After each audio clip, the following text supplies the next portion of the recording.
All right, so good morning. Thank you for joining our Family Caregiver webinar, Tips for Family Caregivers. We will go ahead and do just a brief introduction to elder help, and then we'll get started with today's topic.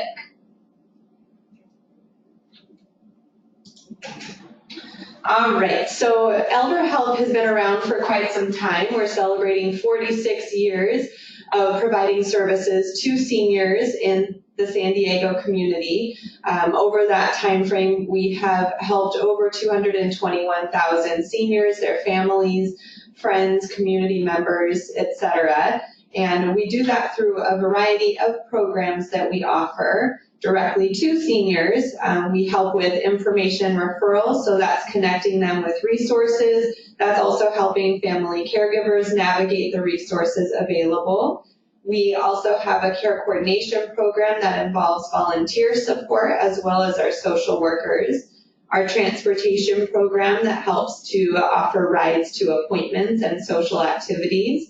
Our home safety and maintenance program that really focuses on fall prevention related projects in the home to make it safer. We do have a whole housing services program, and we do check-in calls through our Are You OK program.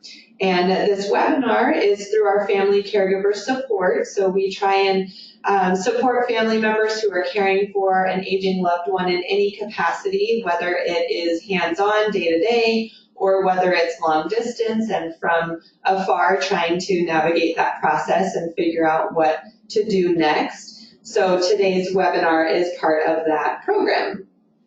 We also do on-site presentations at local businesses or corporations. So if anyone has a group of people at their business that would like to have an in-person presentation, we can do that as well. We also attend employee wellness expos throughout the year. So if your employer puts on any of those types of events, we're happy to come and have a table and be able to share resources in that capacity.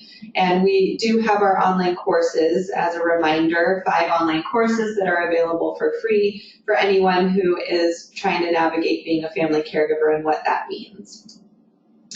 So today's webinar, we are going to talk about preparing for your visit as the holidays are approaching. So if anybody participated in the November webinar, we focused on the holiday season approaching, and with that, planning for visits, but also modifying or changing celebrations or traditions, and also remembering loved ones who might have passed away during the holiday season. So today we're going to really focus on what happens when you are going to visit your loved one, whether it's a parent, a grandparent, another family member, even a close friend that you haven't seen for a while.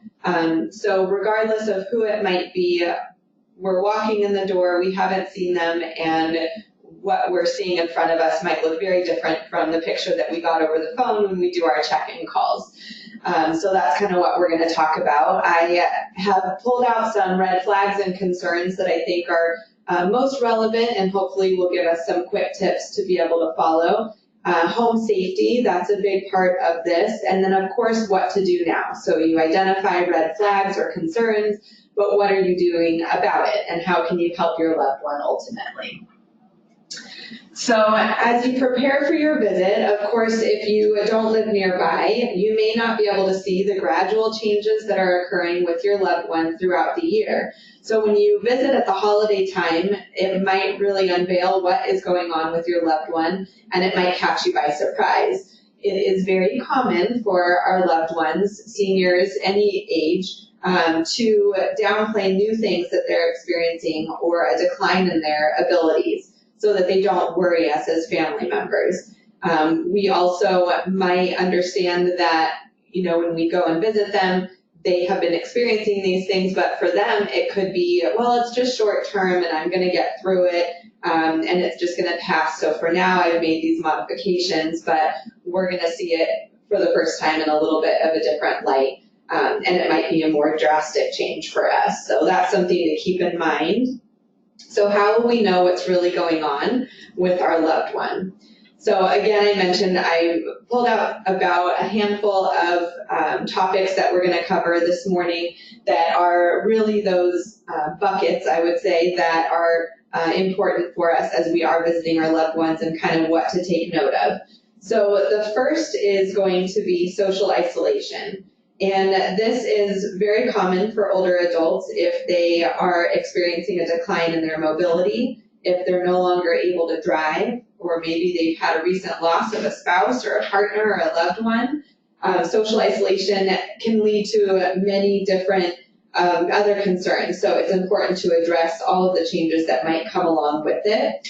There was a research study, and I noted that here, that was done through the National Institute on Aging, and it found that social isolation and loneliness may lead to higher risks of a variety of physical and mental conditions, including high blood pressure, heart disease, weakened immune system, anxiety, depression, cognitive decline, and more. So it is important to look at all of those things. So I have a little chart here that we'll go through. So some of the changes to pay attention to, and then maybe questions to ask your loved one to get a better idea of what's going on, and then suggestions to follow.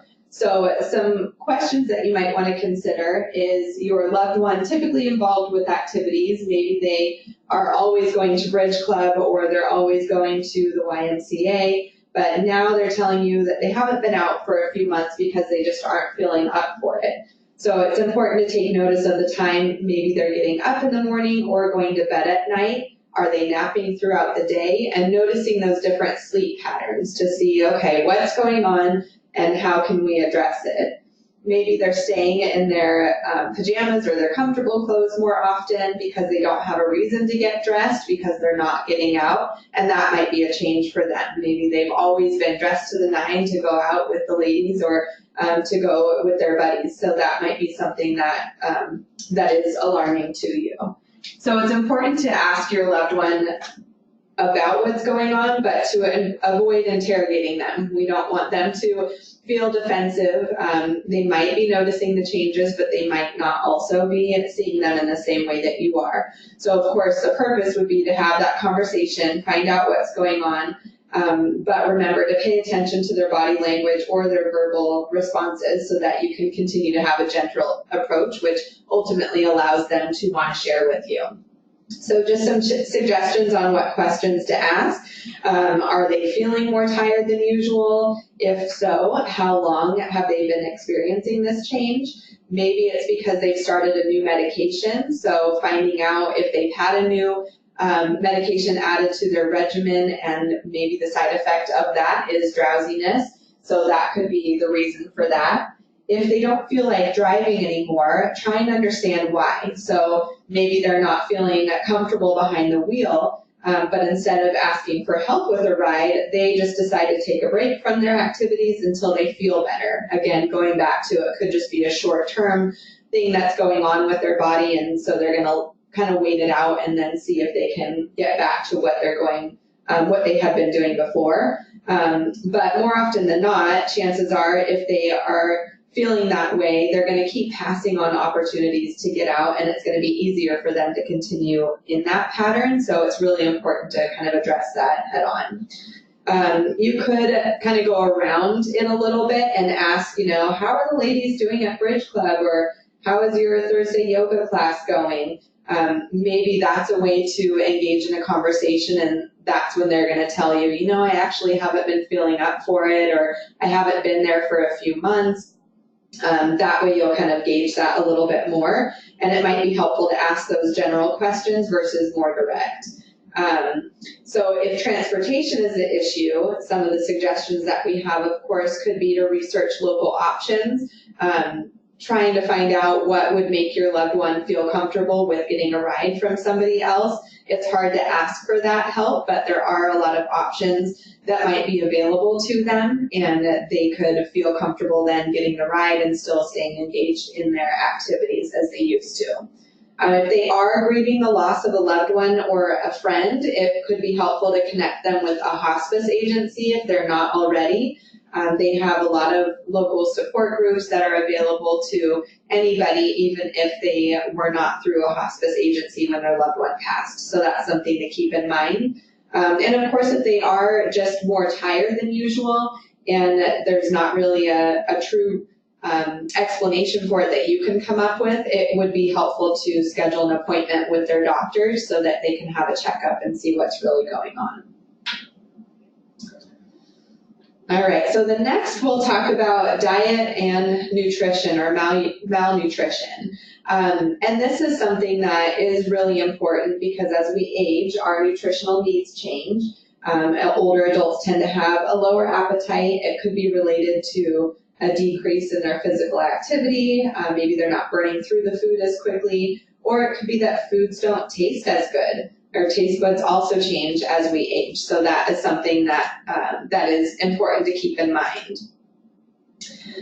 We also know that if somebody is taking a lot of different medications, that can also impact their taste buds. So the food that they are used to and maybe have enjoyed for many years is suddenly not tasting good to them. So it's important to kind of figure out, okay, what's going on? Why are they not eating?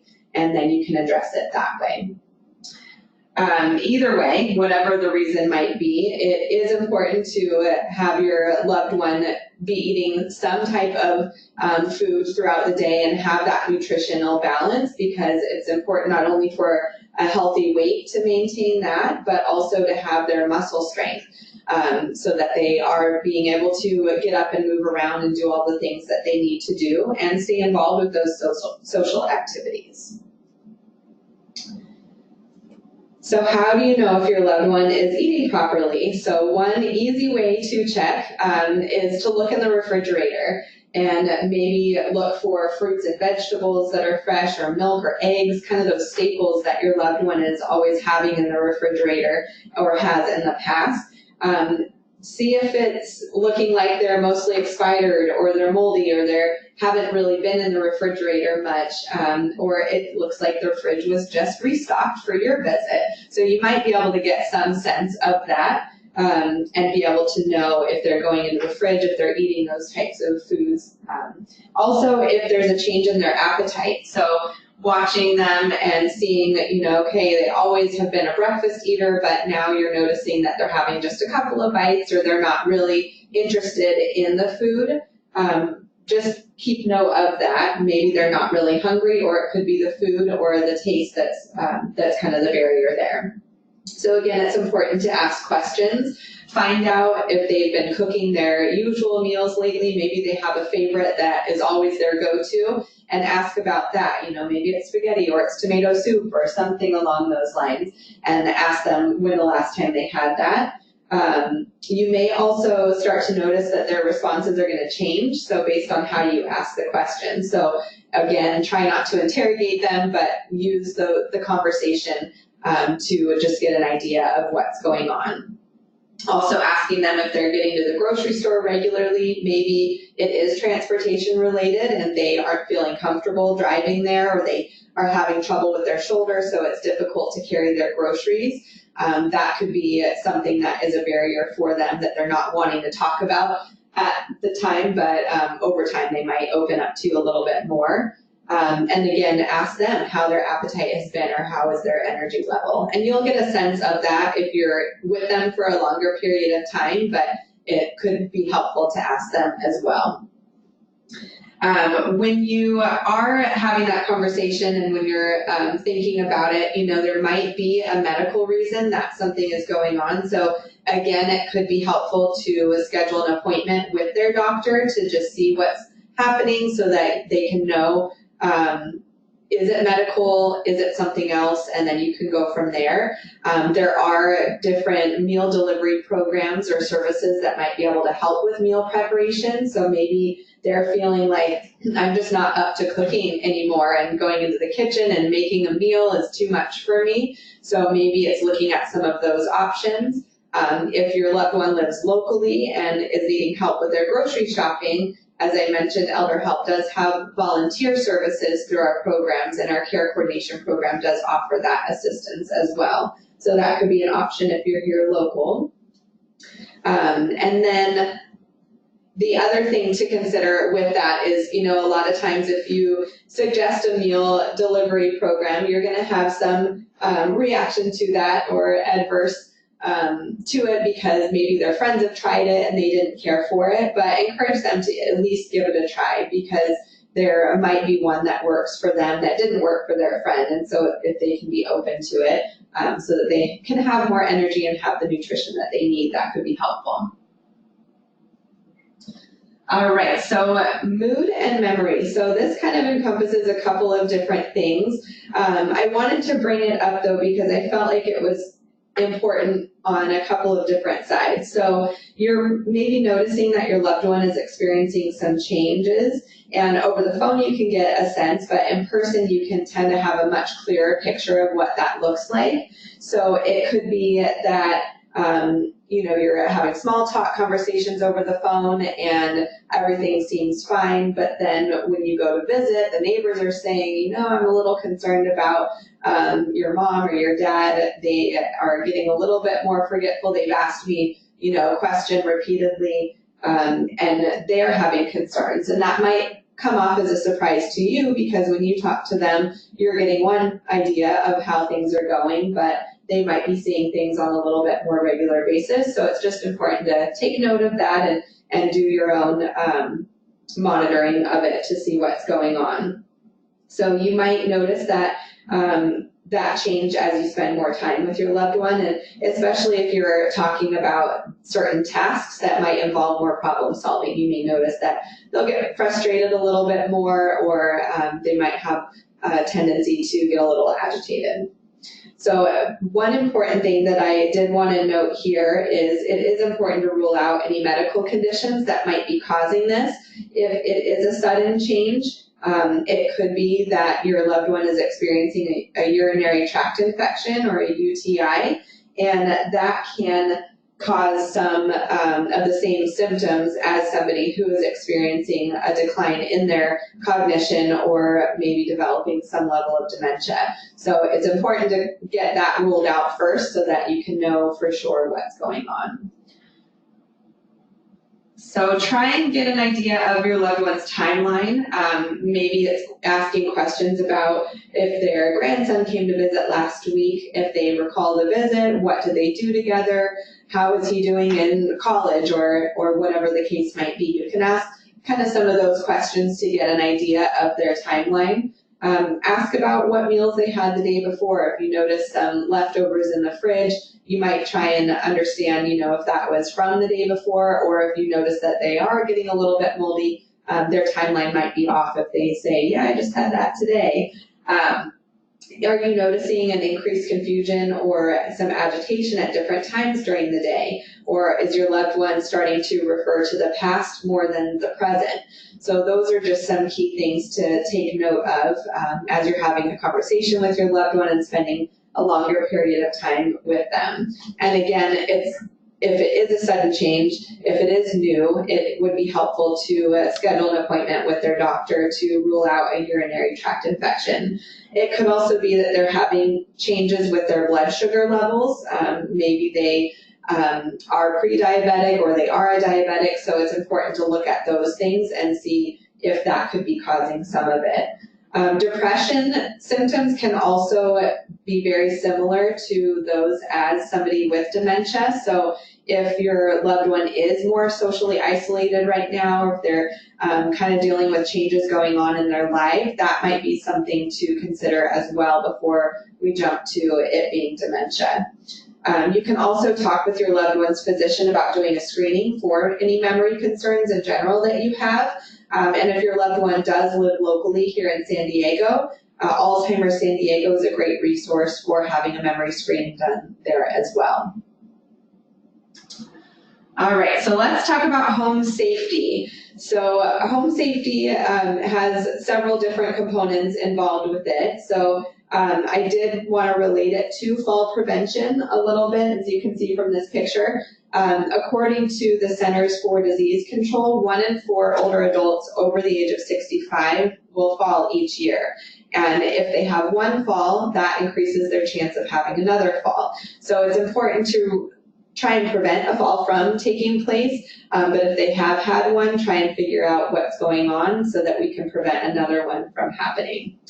So with home safety, and we'll talk about the physical aspect of it a little bit. So if you notice that your loved one is having more difficulty getting around, or if they're not getting out as much for their social activities, or maybe not eating as much, or you're just seeing an overall decline, try and understand why and try and get to the bottom of that. Again, maybe they are feeling more tired or lethargic. Maybe it's a new medication that they're taking. It might be causing them to feel dizzy when they get up and around, so it's easier for them just to stay in their usual chair and to only get up when they absolutely have to. Whatever the case is, you're gonna start to see some of those changes. So just watch them as they move around the home, see if they're walking a little slower, maybe they are having some more pain, maybe they have arthritis or something else that's causing them to have pain when they're getting up and around. So take note if they are grimacing or if they seem to be trying not to move as much as they can just to avoid that. Are they unsteady? Are they leaning against the wall? Or are they holding onto furniture as they go through the home? Maybe they're finally using that cane that you had given them the previous year, and now they're starting to use it. So they're feeling a change too. So it's just important to take note of that. It might be that they're having a gradual decline in their abilities or their energy, or it could be because they've had a recent incident. So maybe they have had a fall that was just minor, so they didn't mention it. Maybe they thought it was just a fluke and it won't happen again, but they could be feeling sore or bruised because of that. And of course, they're going to be hesitant to tell anyone because that could mean that they're starting to lose some of their independence, or others might start to encourage them to get some extra help, and that is a bigger conversation that they're not ready for. So it could be a number of different things. Some suggestions on what you could do to address that would be if you are feeling like they are unsteady, and maybe they are using an assistive device sometimes, or maybe they're not and they should be in your mind, it could be helpful to have a physical therapist come out to the home and do an assessment, or an occupational therapist. It could also be time to schedule an appointment with their doctor if they are seeming like they're in pain. Maybe it would be helpful to get them checked out. There are different home safety assessments that can be done, and on the next couple of slides I have a couple of examples, and I will also share those in the email after the webinar so that you can have that to take with you when you go visit your loved one as well. But it could be that they are just slowing down a little bit more, but it's helpful to understand what is going on and what the cause is for their changes, so that ultimately you can better help them to live more successfully and more independent at home. So this one is through the San Diego Fall Prevention Task Force. So we at Elder Help are members of this task force. So we help to promote home safety as well as different fall prevention related topics out in the community and with our clients. This checklist is helpful because it walks through the different rooms and different areas of the home that can help you just to consider what to look at in your loved one's house. It also could be helpful if they are coming to your home for a visit, just to take note of what your home looks like so that you can make it as accessible for them and safe for them as possible.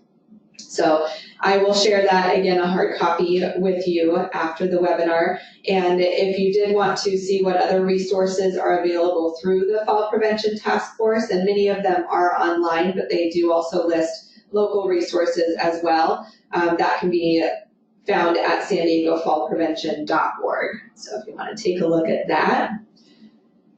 I did also include just a snapshot of a home safety checklist that we've put together through Elder Help, and this is specifically for if you are caring for someone with dementia. So the safety checklist might look a little bit different and a little bit more comprehensive than just if you're going through and looking at fall prevention related things in the home. So for this checklist, we look at fall prevention and lighting and all of those different things, but we're also looking at sharp objects or medications, maybe in the kitchen, is the stove or microwave becoming a little bit unsafer for somebody? So all of those different aspects, and there's 2 pages, so you're only seeing 1 page of that here, but I will share that document with you as well afterwards so that you can take it with you and just have a look when you're visiting your loved one, or if they're coming to visit you, just take note of those different things that you might see.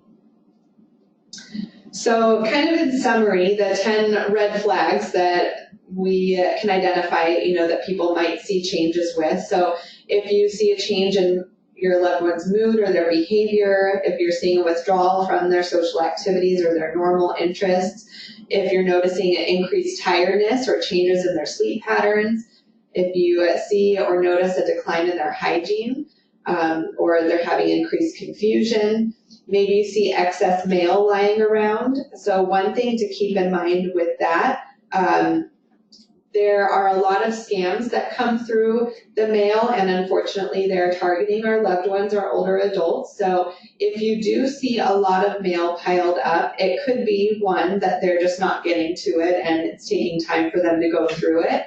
But it could be that they're on a list that they're receiving excess mail because they're trying to, the scammers are trying to entice them with some form of literature or letter.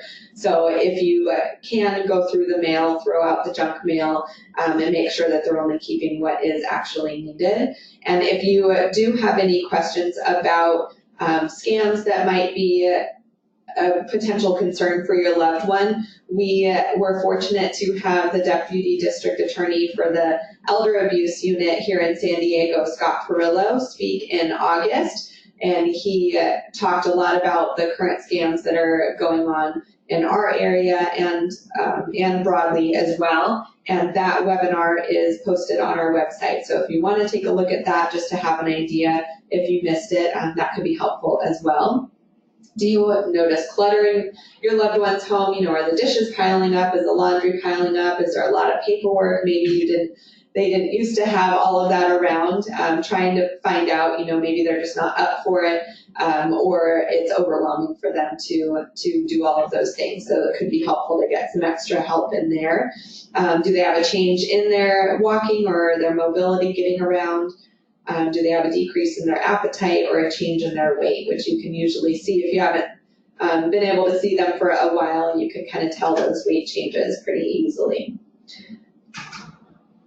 Before we go into how to start the conversation, I do want to mention that with all of those different slides that we just went through and all of the questions and the suggestions, we have created a 1-page front and back checklist to go through that you will also get at the end of this webinar, so that you can take that with you when you go and visit your loved one, and it'll help jog your memory. So if you weren't taking notes, that's okay. We have it covered for you.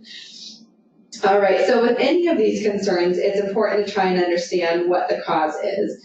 And having a conversation with your loved one could help, so it needs to be done in the right way. And of course, the right way means something different for each family. So not everyone is going to respond to the same questions. So try and watch the body language and your loved one's responses when you're asking questions so that you can modify your approach if needed. But it is important, regardless, to approach the conversation with respect, with empathy, and of course with patience. It's not easy for any of us to identify that we need some help, and if somebody is telling us that we need help, it might come off that they're being a little defensive just because of that fact. We're going to keep it here. So with that, having the heart-to-heart with your loved one about their current circumstances, and maybe bringing up some of your concerns. If you've gone through that checklist and you've identified a few areas that you are concerned with, try and have a conversation with them. They might surprise you and express their own concerns and just say, I've been trying to manage it myself, but yeah, it is becoming overwhelming. So you never know how they're going to respond, but it's important to just try and have that conversation. If you think you have a good solution to offer them, try and remember that you'll need to tread lightly with it. Don't assume that you know what's best for them right off the bat. So having that conversation might be helpful so that you can understand really what is the underlying reason that they are staying at home more often or they are not eating what they used to, so that you can help them with figuring out the best solution and you can come up with that plan together. All of these things, if you do have concerns with them, could be leading towards scheduling an appointment with their physician. So that might be the first thing that you want to do, just so that you can have a complete understanding of what's going on health-wise. And if they have had changes, that might be something that they're interested in doing too, but they could benefit from having you go along with them or having somebody accompany them so that they feel like they can ask all their questions and they can really understand what the doctor is telling them. So just remind them that whatever you come up with, your goal is the same as theirs. You want them to help maintain their independence. You want to make sure that they can continue living successfully, and it might just mean that they need a little bit of help to do so. So some of the resources that I have listed here are important because if you are caring for a loved one from a distance or even locally, it's important to have some of these things in place. So if you're not familiar with the Vial of Life, this is something that is a paper that lists all of the different medications that your loved one takes, important phone numbers for physicians or for you as if you're the responsible party should they not be able to make their own decisions. So this information is put into a little vial. It's really a kind of a plastic sleeve that you can put on the refrigerator. And most first responders are trained to go and look at the refrigerator first to see if the person that they're going to check on has a Vial of Life. And that would be able to tell them some information if they're not able to verbally express what's going on. So this link gives you a free Vial of Life kit that can help you get that set up through San Diego if you do live here locally. Our local area agency on aging is called Aging and Independent Services, and they also have Vials of Life available. So geriatric care managers could also be helpful. Again, if you are caring for a loved one from a distance, geriatric care managers are available to help with coordinating your loved one's care and services, finding resources. They could also be able to accompany your loved one to a medical appointment. So this link goes to aginglifecare.org, and you can search in your particular area for a geriatric care manager. Depending on what you're looking for, again, through Elder Help's program, we have a care coordination program that does involve social workers who are trained in all of those things as well, and in addition to our volunteer services. So that might be an option if you're here locally in San Diego. If you are out of the area, Elder Care Locator, this website would be helpful to find out your local area agency on aging, but if you are here in San Diego, again, the one is Aging and Independent Services. And then I wanted to include this Postal Service mail carrier alert program because if you are concerned about your loved one, a good way to do that could be to notify the Postal Service. They would put a little sticker inside your loved one's mailbox that would alert the mail deliverer if your loved one isn't picking up their mail. If they're not getting out to the mailbox and it's piling up there and starting to accumulate, they would then be notified, and other things could happen after that. So that's just another added thing that a lot of people aren't familiar with, but that could be an option. All right, so that was a lot of information. So we are, of course, gearing up for the new year, and with that will come new topics. So stay tuned to what we will be discussing come 2020. If you have any ideas on topics that you'd like to learn more about or hear about, please feel free to email me and let me know that. We're always wanting to make sure that our information is relevant and helpful for you as family members. And we know that your time is limited, so we appreciate you tuning in and checking out what resources and information we can help you with. And of course, if you have any questions about elder help in general, our phone number is on the screen, 619-284-9281. You can also send general inquiries to our front desk email, or if you have more specific family caregiver questions or would like to be notified of all upcoming webinars or other resources, feel free to email me directly. And of course, check out our library of past webinars on our website, elderhelpofsandiego.org, and you'll be able to search on our family caregiver page all the different webinar topics that we've covered in the past few years. So take a look at that, and again, let me know if you have any questions or if you have any topics that you'd like to hear more about. So I will open it up for any questions now. If you do have one, feel free to use the chat function. And if you have a personal question that you would prefer not to chat right now, you can, of course, send that to me via email. I really appreciate you joining today, and hopefully this will be helpful. And again, I will send the checklist out to you so that you have something tangible that's easy to take with you when you are visiting your loved one and able to see what's going on with them. So thank you so much.